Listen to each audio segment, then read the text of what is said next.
Watch this masterful question posed by an audience member at the debate between Dr. Bart Ehrman and Dr. Robert Price about the existence of Jesus.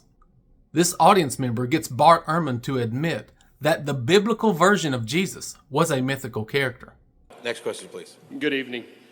It's a question for both speakers. In Jesus Before the Gospels, Bart talks about how people in the ancient world and even today misremember Jesus. For example, Pontius Pilate gets more innocent throughout the Gospels, or the prosperity gospel of today versus Jesus' teachings and statements concerning giving away everything you own. Bart has said the historical Jesus did not make history, the remembered Jesus did. And in his lecture, Subjective Conscious and the Historical Jesus, Bob talks about how some of the stories, parables, teachings, and sayings of Jesus are later more modern myths. For example, the story of the woman taken in adultery, or the jock Jesus of the Fellowship of Christian Athletes. So Bart says misremembering the historical Jesus mythologizes him, and Bob says creating your own personal Jesus consumes the historical Jesus. And my question for both of you is, how exactly are those two things different? At the end of the day, isn't the Jesus of the Gospels, Jesus of Nazareth, a fictional character? Thank you. Would you like to go first? I do think it's the case, and there's a great irony pointed out by the great 19th century liberal Protestant theologian Albrecht Ritschl, who was much more optimistic about defining a historical Jesus than I am. He was sort of in the Harnack camp, though actually Harnack based his view on Ritschl, but he said that he's about the only person I know of in scholarship that actually attacked this idea of Jesus as your personal savior. He walks with me and he talks with me and he tells me I'm going to hell and all this kind of thing. He said, look what you're doing. You're subsuming the only Jesus we know we've got, the one we can reconstruct historically, to an imaginary friend, an imaginary playmate. He didn't put it that way, but that's what it amounts to.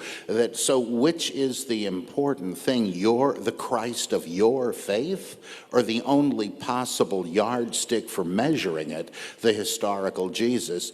Well, I don't think we can know what the historical Jesus was if there was one, but he was highlighting exactly this point, that the personal savior has this ironic implication. My customized savior, my Jesus, the one on the dashboard of my mind.